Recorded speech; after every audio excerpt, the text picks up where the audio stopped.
are live. We welcome you to the Reach Circle Project. The Reach Circle Project. This is your home for independent thought. Definitely independent business and positive vibes only. This is being hosted to you by Boss Entertainment Group Detroit and Mona Lisa's Lyrics LLC. And Mona Lisa LLC and Boss Entertainment Group Detroit, thus the circle. Mona, we are crowded. We are. Who do we have? Who do we have? Everyone.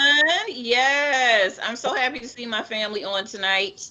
Beautiful. We have a special guest today, Mr. Ray MZ. Uncle Ray. Uncle Ray.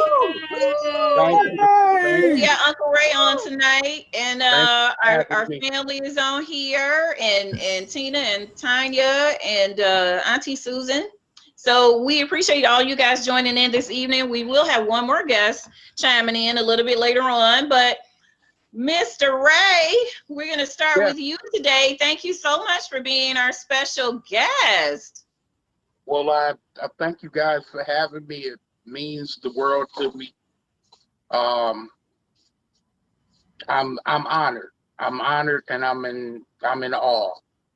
Oh, that is so sweet. We're so happy that you were able to fit us into your busy schedule. We know that you're a radio host as well, and you have your own show. So why don't you tell the world how they can see you, what the name of your show is, and what you're doing?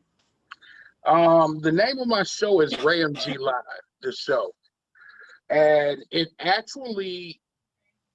been in existence since March 23rd, 2021. 2020. And I'm sorry, 2020. I'm sorry. Oh, okay. My sister Susan was actually here when the show was brought into existence, because it was just the beginning of the pandemic that everybody remembers and we're still dealing with. And one day I just went live when Susan was over here, and I was basically just cutting up on her and asking her about her pregnancy with Usher's baby. Oh my God.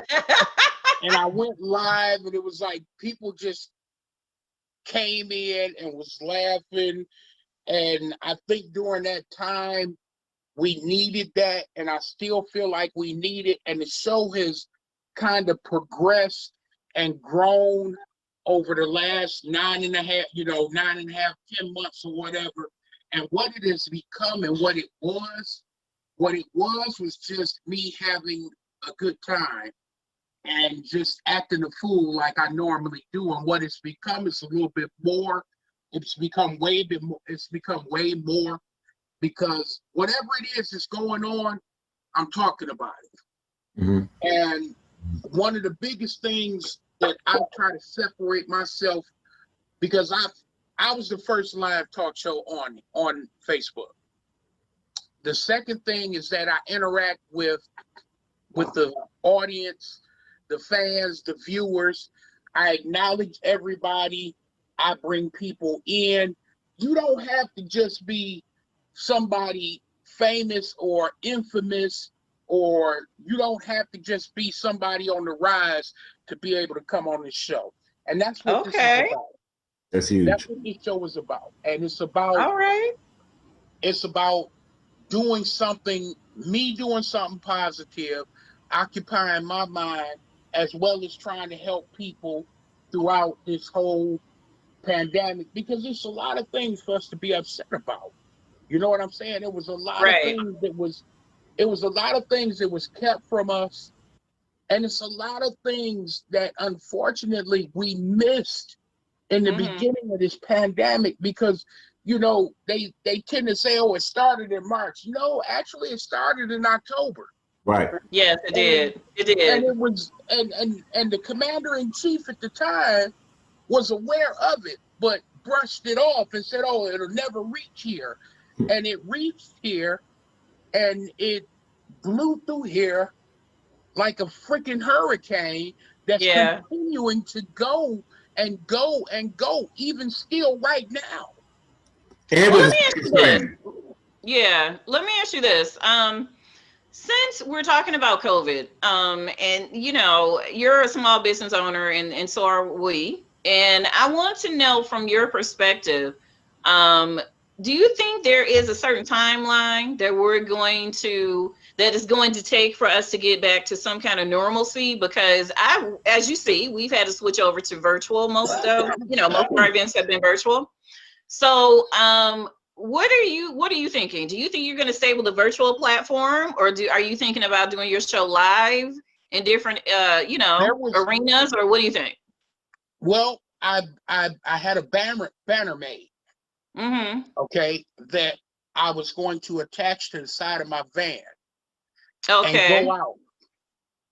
And that changed because it's not safe. Right. And one of the things I tend to say is that everybody don't do what you do. Right. You know what I'm saying? Right. The way you clean, not everybody clean. True. Okay. So my thought process is my show is internet based anyway. Doing Ramsey. Okay. Okay, so I'm doing it from Facebook Live.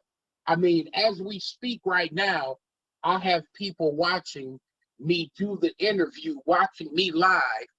Right. As I'm talking to you guys. Oh, right now. All right.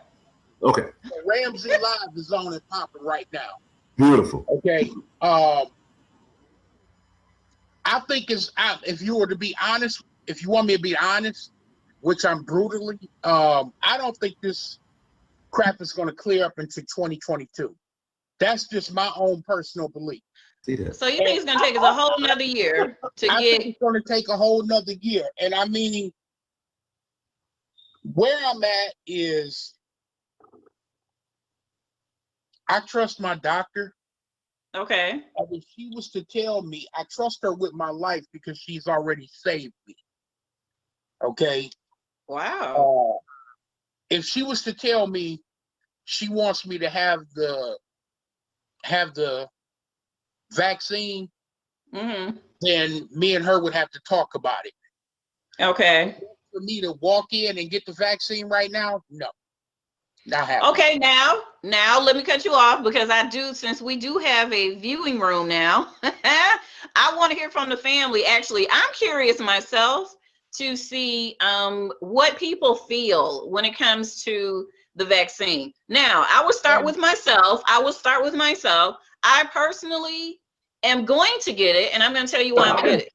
I'm going to get it because, first of all, I already had COVID, right? So I had COVID last year, and I made it through. Thank God I made it through.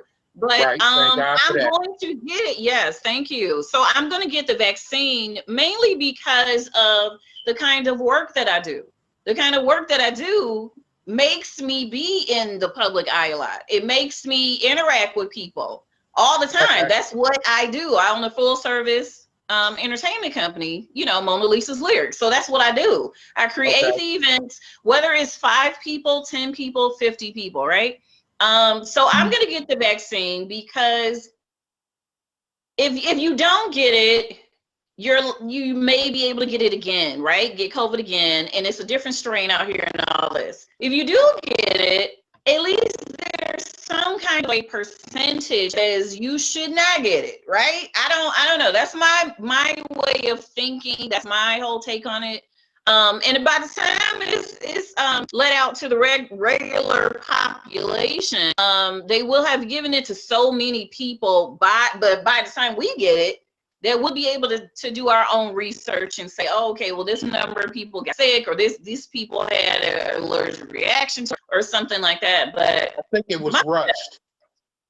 My vote is yes. You think it was? I think it was rushed. Because people are dying every day, right? So yeah. They rushed it. They did. What were you saying, Tan? Yeah, not just rushed, but their testing procedure is flawed. It's weird that they have a vaccine for something that they don't even know the full containments of it. They don't know all of what COVID is, and you have a vaccine for it. Then at best report, first it came out to be 90% effective. Then it went down to 80. Then another company does something else. It's 95. That goes down to, it's way too much confusion. They have a lot of bugs, and plus there are reports that whoever has taken it has had side effects, crazy side effects too. We're not just talking about, sneezing, coughing, whatever. We're talking about palsy of the face, paralysis of the back, and muscle disfigurement. Then watch. Right. just this week, and this is exclusive news. Just this week, like, I believe it was Tuesday. It was just Tuesday. 300,000 samples were pulled. 300,000 samples of vaccine were pulled in California because it had too much of a risk to use. It wasn't ready yet. So we have a lot of questions to answer and get information before we just dive in the whole vaccine pool. Okay, so do you think that we will get those? Do you think that by the time it gets into the normal population, I guess that's my question. Do you think that we will have enough information and enough bugs gotten out of it by then, by the time it gets to the normal population? Absolutely not. Absolutely not. First of all, look, let's be straight. That would take leadership. That would take leadership of the medical industry and the political industry, and we don't have either. You know, just to keep it all. Okay. So without that leadership, plus again, the information hasn't been completed about what this disease really is. That's the first brand. So, and look, they've been spending, as the brother mentioned so eloquently, since October. So you go October of 19 to October of 20. This is January. They still don't have the information. So if they don't have the information about what it is, to have the information about the cure and have that secure, you can forget about it. No. They're not going to have it. Now, what will happen, as a bonus very quickly, what will happen, they're still going to launch it out here and promote it as if it's stable to use people as guinea pigs for it. So that's going to be an interesting little transition. Okay. Tina, what do you think? My beautiful cousin Tina is on the call today. So what do you think, Tina? Announce what the name of your company is first, and then tell us what your view is about the COVID vaccine. Well, right now I sell paparazzi jewelry. It's $5 jewelry. And I also sell fragrance oils, you know, cologne and perfume oils. Which I love. I have some. Good. And, you know, I found a bag of it. I have a whole lot of supply of it. I gotta talk then. We gotta talk then. You know, we got 3 events coming up. I need some. Okay, good. So what do you think about the vaccine? I don't know if it's similar like the flu vaccine, but I do want to take it because I'm in the healthcare field. And I'm with my client, you know, and then like I said, I'm around other people too, and you know, I'm a little. So you think you'll take it? Yeah. Yeah. Okay. Well, Auntie Susan, what do you think? Yeah. What do you think? I think what'd he say?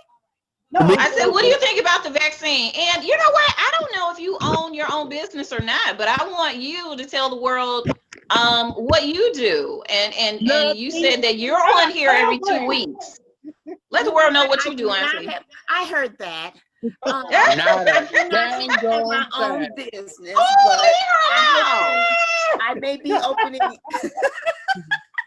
I've been giving it some thought about starting my own t-shirt business. And you know what? When all the haters let you talk, Auntie, listen. I know. When all the haters let you talk, they get all disruptive when it's time for me to talk. I know. Anyway. Okay, so listen. If you open a t-shirt shop, you will be able to make all of my t-shirts. So you should do it. Here. Okay. Oh, I didn't hear that. So no, we're so serious. Tim and I are so serious. Real quick on the t-shirt shop. Real quick on the apologize for enough. On the t-shirt shop, will it be t-shirts for men and women? Will it be unisex? Will it be different designs? Is it going to be only t-shirts? Is it just overall merchandise? We got questions. I know, right? But I've been giving this some thought because I've always been a lover of t-shirts, and since the pandemic has came upon us and all of that, I think over the past 10 or 11 months, I've had on real clothes maybe 3 times. Other than that, it's been sweats, yoga pants, sweatshirts, t-shirts, hoodies. You know, I just have not been in the mood to dress. Plus, I gained a little weight too, so I can't wear half my stuff no way. But Marge, what they call it. Research on the t-shirt business, and it seems like it's an interesting business. So, well, if you do, you have your first 2 customers right here, Boss Entertainment and Mona Lisa's Lyrics. Right. You can reach out to me when you're ready because we're always ready. Okay. We tell people what we tell people, Tim. If you're not ready, So launch right now. Don't tell us your idea because we're ready right now. So Auntie, you're ready I'm not now, ready to Susan. launch yet. You're gonna have to come on and make it do what it do so we can get our t-shirts done. We're going on tour in June. Okay, so you got till June to get everything together. Okay. But anyway, I have been you know, when it comes to this vaccine, I said that I'm gonna wait and I'm gonna see what the side effects are like, because with any type of vaccine, if you will, there are some side effects. I had a flu shot some years ago, and I had to take off work for 2 weeks. I was sick, and I didn't have flu. I did not have any flu or cold or anything like that prior to getting the flu shot. So after that, I never got one again. But with this vaccine, you know, I've been saying, nah, I'm not going to do it. I'm not going to do it. But I really had to give it some thought because I want to go back to work. And I'm afraid that I might come in contact with somebody who either has COVID and doesn't realize they have it. And then I might end up getting it. So I was going to wait and kind of just wait it out for about a little bit longer, and I'm probably going to end up getting the vaccine. So you're going to wait just to see what happens and to see how everything works out. Exactly. Okay. I have some food allergies too. I don't know what that vaccine is made of. And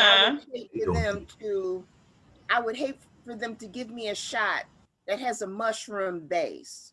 Okay. A shot that has some type of shellfish additive or something in it, because I'm allergic to both. So you really do have to be careful. And I did see an article lately that said if you have allergies, you 100% have to be careful of the vaccine. I don't know why. I don't know what in the vaccine would make you, you know, have a reaction to it, but they did say that. They did say that if you have allergies to wait. So that's a smart decision. That's a smart decision. If you do have allergies, ask your doctor what the side effects will be or what it interacts with. So Miss Tanya, what do you think? Hey, honey. Actually, I'm going to get the vaccine next Tuesday through my job. Oh, are you? Okay. So obviously you have no reservations about getting it though, but what line of work are you in? I work for the city of Detroit, the police department recruiting office, and basically everybody there has already gotten the first vaccine. Oh, they have. Okay, they have already gotten it. Okay. And my mom got it too. She got it last week. Okay. So did your mom have any side effects, or is she okay? No, she's fine. Okay. So yeah, that's good. That's good. That's good. Yeah. Well, one thing for me is that, since I know the kind of business that I'm in, and even with human services, because I'm getting my certification in human services, which means that I'm going to be dealing with the public even more.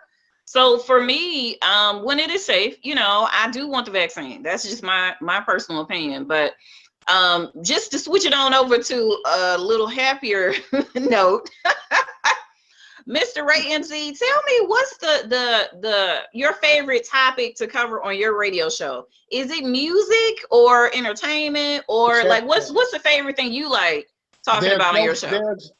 There's no pigeonhole on me. Okay. My show is about any and everything.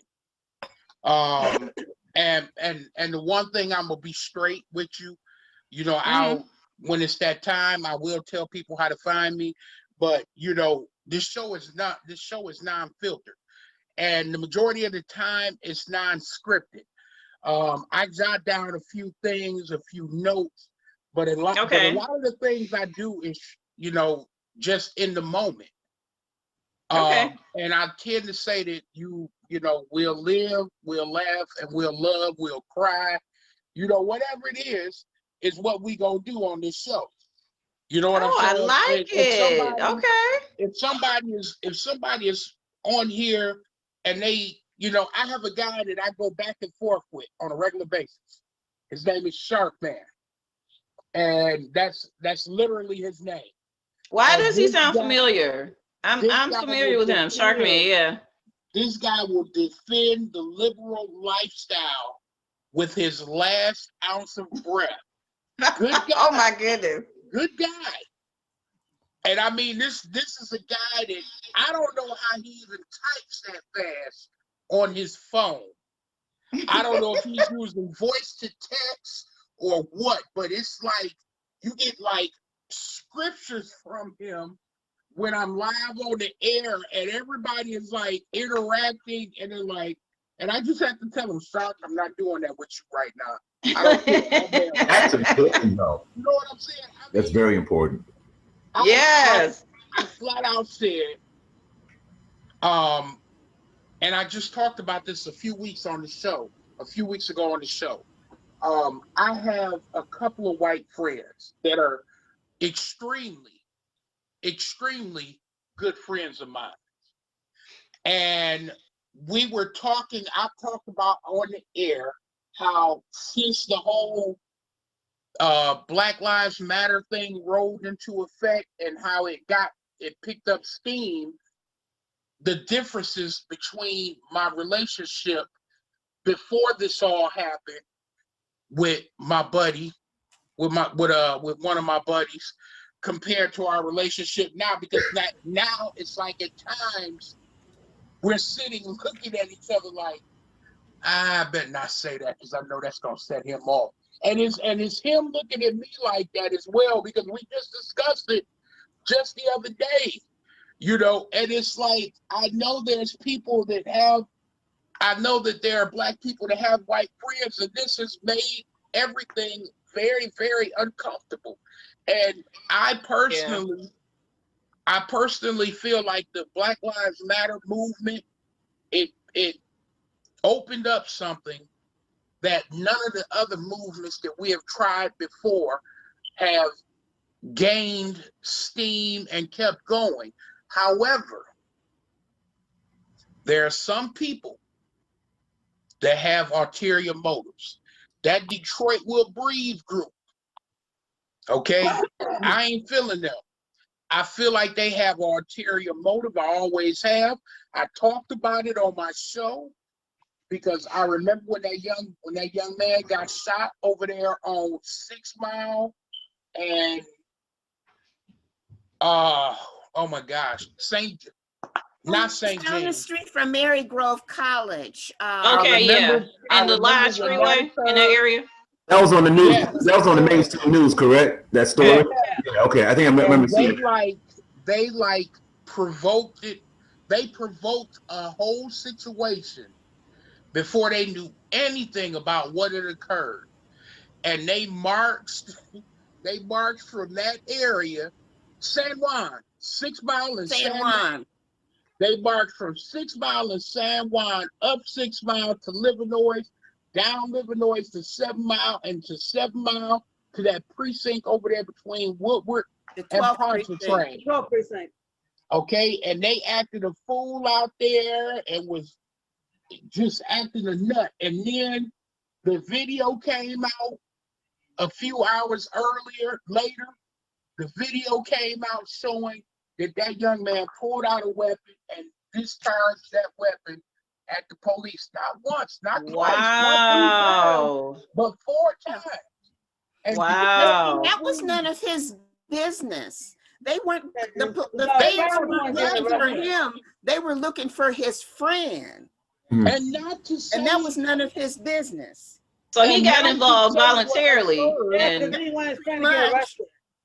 And not to say what occurred was not a tragedy, but he shot at the police first. Okay, he shot at them first. And Detroit Will Breathe never apologized. Oh wow! They never apologized to the Detroit police about that. They never apologized for the damn near riot they incited. That should be an apology. Okay. And then they went back to the site and still tried to make it seem like the Detroit police was so in wrong for that whole scenario. And listen, I'm not one of those people hollering about defund the police. I'm hollering about get them some better training. See, Susan, I caught it. Did you catch that? I caught it. Caught what? I didn't cuss. The curse word. He's trying. I'm saying get them some I would better too. If you didn't say nothing, we wouldn't have known. He called it I good. gotta go get me a glass of wine. I don't believe this. Get them some better training. Get them some better training. 12 weeks in the academy is not going to make a cop. Let me ask you this. Since we're talking about groups coming together and protesting and making their stance known. Uncle Ray, what do you think is the success rate? Or do you think that holding marches, protests in this day and age, do you feel that those are true world-changing events today, or do you feel that there should be a better way to do this? Okay, it's up to us to find a better way. Okay. We lost the last good man. So is that a yes? Washington. Wait. So is that a yes? So Yes. is it, hold on. Yeah, okay, yes. Yes. All right, go ahead. We lost the last good man in Washington last year, John Lewis. Right. Okay. Last good man, last honest man. Okay. At this point in time, if we, and I'm talking about us that's in our 40s, late 40s, 50s, if we don't try to put down some kind of roots or help these millennials, we're going to have some problems. And I'm not saying how do you think the millennial is millennials are going to be able to do it though? This is what I'm saying. Like, and Tia, maybe you want to speak on this, not to cut you off, Ray MZ, I'm sorry, no. but I wanted to Ray get Tim's spin on this because I like Ray MZ. Okay, all right, fine. I'll call you Ray. All right. So Tim, when it comes to marches and protests and things like that, do you feel that since Black Lives Matter has started, right? There have been so many marches, so many protests, so much destruction, unfortunately, along that was kind of connected with it, whether it was us doing it or not. But what do you feel would be a more productive way to be heard? Or do you think that marches and protests are still the way to go? So before this answer comes through, I want to apologize to everybody and say this disclaimer: the views that's about to come out this mouth are not necessarily those of the Reach Circle Project nor Ray. It usually isn't. It usually isn't the views of the Reach Circle Project. So I'm glad he said it. But go ahead. We listening. You've been warned. You've been warned. So here we go. First and foremost, one thing that's funny about so-called Black people is that Black people don't learn nothing. How many butt kickings, how many stupid moves are you going to do until you learn something? First and foremost, let's get to the protest. Here's the protest, right? Ooh, we're going to go march and show our faces and talk and yell all of our ideas to our enemy and our oppressor. Then after we do that, we're going to get on camera and beg our oppressor to give us something. Guess how successful that's ever been, even in the 50s and 60s. Guess how successful that's been? Not at all. It doesn't work. Here's what works. United States. Since day one, you know what type of country this is, what type of corporation this is, what type of place this is. This is a money spot. The number one consumer in this place looks like us. Guess what we won't do? We won't move our money. So until we move our money, all the protests, irrelevant. All the little riots and guns and stuff, irrelevant. If we don't move our money, and also things like this as far as coming together, as far as businesses, definitely going into businesses, it's massive. That's so massive. It's not appreciated by us because a lot of us got a slave mentality, but by us going into business, collaborating, knowing our own value, things like that is far more successful and far more beneficial to us because we're the ones that we got to You know, we're the ones that got to look out for us. It's far more beneficial to us than any protest or whatever. And plus, look, no, you know, y'all want to what they call that? Y'all want a mic drop moment? Here's a mic drop moment. A lot of these movements that have these catchy little phrases, Black Lives Matters, we are together. You ever notice how quick the second they get a little buzz, all of a sudden they're collaborating with the same individuals and businesses that oppress? So, you know, and Ray MZ brought up agenda. He brought up very well agenda. They have an agenda too, because a lot of them only go so far, then they get the stamp of approval from mainstream organizations, then they're basically assimilated into the problem, you know? And look, let's get to this. This is something, and y'all gotta, again, this goes with the disclaimer, right? What type of cheesy name is Black Lives Matter? Black Lives Oh my God, are you attacking the name? Matter? No, listen to the name. Listen to the name. Black lives, not Black lives are important, right? Not Black lives are number one. Look, check this out. We got Lions fans that'll go Detroit Lions, we're number one. But we got black people that'll go, Black lives just matter. We just want to matter. We just want to be, can we please matter? You know how weak that is? Think about the 60s. What do you want it to be named? Black Lives what? I got you. Remember the 60s? Remember James Brown? Say it loud. Yeah. I'm black and I'm proud. Something authoritative is what the point is. Matter is not good enough. If but you just matter, you have to think outside of the box, and you have to come up with your, and you have to be creative and think of. And you have to be creative and think of your own ideas. You can't always ride off of say it loud, I'm black and I'm proud. Absolutely. Or it's cool, or you got to come up with your own completely your agree. own idea. But you know, Aunt Susan, and first of all, I gotta say, Aunt Susan, I've heard so many great things about you. I'm so glad we can finally talk. You know, just to put that out there. But so listen, Aunt Susan, that's exactly the point of bringing out the name of Black Lives Matter. It's not just about Black Lives Matter. It's about citizens taking advantage of opportunities that are right there, but they like to kind of scapegoat and wait for others. So but if you're only afforded the opportunity to take advantage of a certain thing, just like they've always done to us. Like when you go to a workplace, I can't stand corporate America, and I don't know why they're going back. But anyway, that's another topic in itself. But that was last week, actually. There are offices right here in the city of Detroit, in Southfield, in Troy. They had no black people there. Come on now. 2020, 2021. I have gone to several offices. They wasn't smart enough to look at my Facebook page to see that I was black. So as soon as I get there, it's like, oh wow, she's black, you know. Oh my goodness. And then after they get used to it, they say, well, we made our quota. So we got our one black person. One job I had it for 4 years, and I was glad that I left.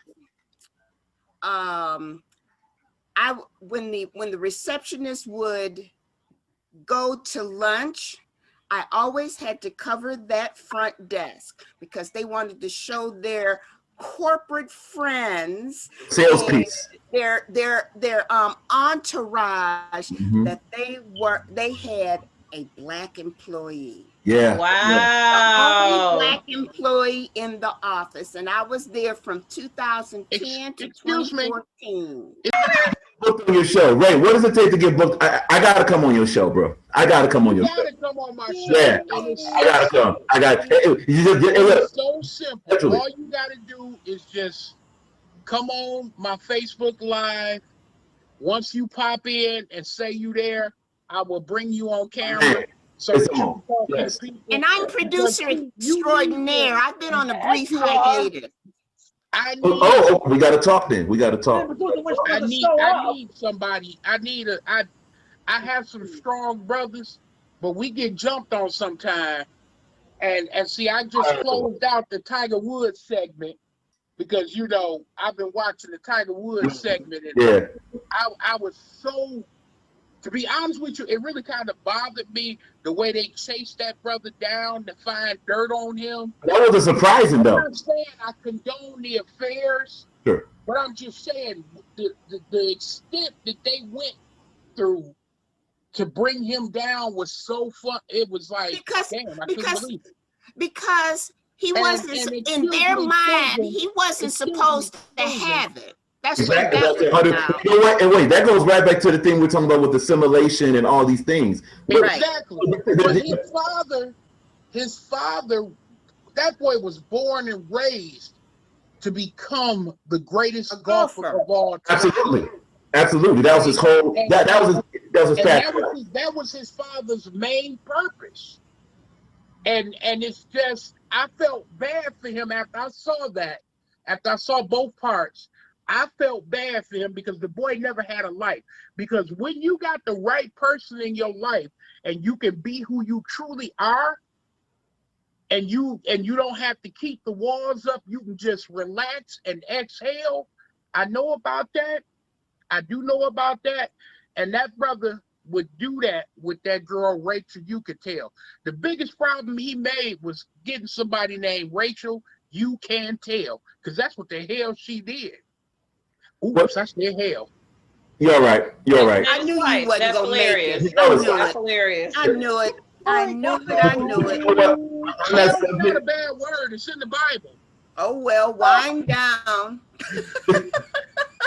You guys are fantastic. I just got to say that you guys are fantastic. Anyway, but when it comes to Tiger's Woods, it's kind of fantastic. It's kind of eerily similar to what we're talking about with the Black Lives Matter and other movements, because in both situations, you have, again, even with the athletes don't learn. Like his dad should have kind of knew better to say, look, I'm not only not going to prepare you for golf, I'm going to put you in the finest. My goodness, he was in what, I forget the name of it, but he was in like, what's equivalent to like a AAA golf camp when he was like in the second grade, you know, stuff like that. So what a lot of dads got to do, especially with sons that are talented or gifted, because Tiger Woods is a son, right? What a lot of dads got to do with that, they got to nurture that and say, look, not only am I going to prepare you for golf, I'm going to prepare you for life. I'm going to be sure that you have a support system to where you won't get overtaken by these type of tricks that are out there. My son, you got to be careful what woman you choose. My son, you got to be careful who you listen to. You got to be careful who you put on your team. All of those type of things. But you know, he was in the environment he was raised in, and I know we don't get. I'm sorry, Mona. We'll get back to topic.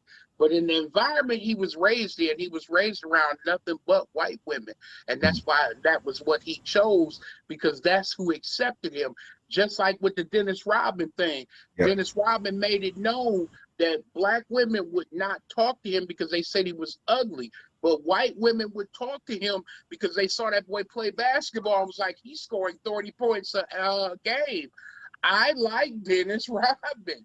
And back to the Black Lives Matter thing, you know what? They say what's in a name, but what's in a name is everything. That's the branding. You know what I'm saying? And the thing is that if you look those organizations up, Black Lives Matter and Detroit Will Breathe, why are they major sponsors and major people white? Jewish. Talk. Let's go. Okay. No, you know what? No. Hold it. We are going to ask you. You know what, Ray MZ, Mr. Ray, we are going to invite you back on to discuss that topic. But what I kind of want to, you know what I kind of want to. I'm black. And I'm Belizean. I am Belizean. Okay. You are the host. Mute him. Okay. I know. So what I want to do is go into a segment that is near and dear to my heart, because I just feel like this is just the perfect time to do it. The segment of our show called He Said and She Said. Woo! But hold up. This is He Said, She Said. And 3 women. No. Oh, believe me, I think that you two They're can stand your outnumbered. ground. They're You two can outnumbered. stand your They're ground. outnumbered. I It's don't. always outnumbered. So what's your problem with it now? Right. It's quite all right. Now, since we're talking about, Be sure we get it. We have come to the home run hitting part of the show. And yes, we're still going to call it He Said and She Said. Tell me about that. Well, what happened is he moved. Well, that's pretty hard. Tell me about that. Well, what happened is he moved. Yes. okay, so let's get into the topic. All right, so since we're talking about Tiger Woods and we're talking about infidelity, first of all, let me start by saying I really don't care what color the woman was that you decided to be unfaithful with. It really doesn't matter. The point is he was unfaithful. It don't matter who it was and why he did it. I really don't care. I just know that he was married with children. And if he was a man's man, Right. if you're unhappy with your relationship, before you decide to go and step out, especially as widely as he did, be a man and talk to your wife about it. Try to work out whatever y'all going through first. And he was stupid. And then if you're no longer with your wife, all right, do what you do. Do what you do. But I just wanted to say that first. Now that's my opinion. When you're talking about being unfaithful, I have been cheated on, and I have also been the person that was being unfaithful. So I understand both sides of the coin about this. I understand both sides of the coin. We got to dig into that. We got to dig into Mr. Finn, before you and I started working together, I had a life. Look, I have fully lived. I have fully lived, yes. So I have cheated, and I've been cheated on. And that's the reason why right now in my life, if I'm cheated on ever, he got to go. I don't care how much I love him. I don't care what, gotta go. I'm half a century old now. I don't have time for that. In my younger days, okay, yes, I was unfaithful, which means that let me tell you, I know how bad it hurts to be cheated on. That's not even a part of my makeup. That's not even, so if, when I do decide to be in a relationship, the absolute last thing he has to ever think about is me being unfaithful. I've been on both sides. That's a part of my past, and I'm proud of it because I grew from it. You learn. We can't, let's not hate what we did in the past. Let's learn from it.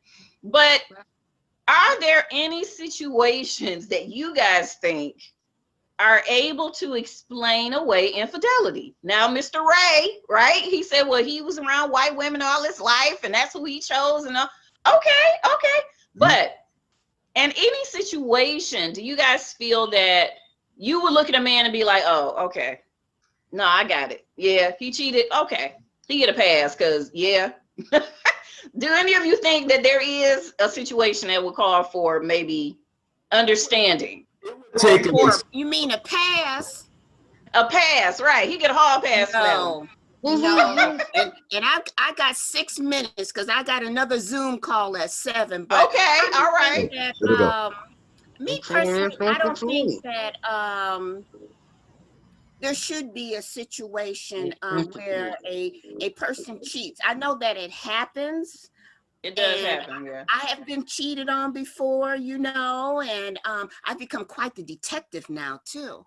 But anyway. Oh wow. Eyes are wide open. But I think that when infidelity happens, I even before it happens, if there's an issue, I think that two grown people should collaborate and talk about what they feel might be wrong in their relationship. I agree. Sometimes it's nothing. Right. And again, sometimes it's something.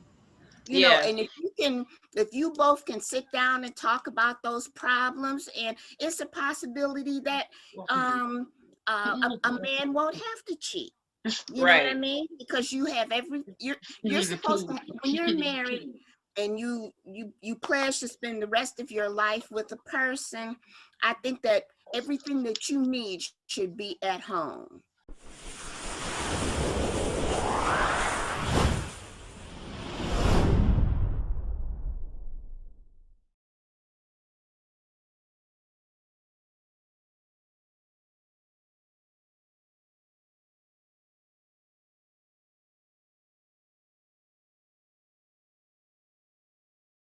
Bye.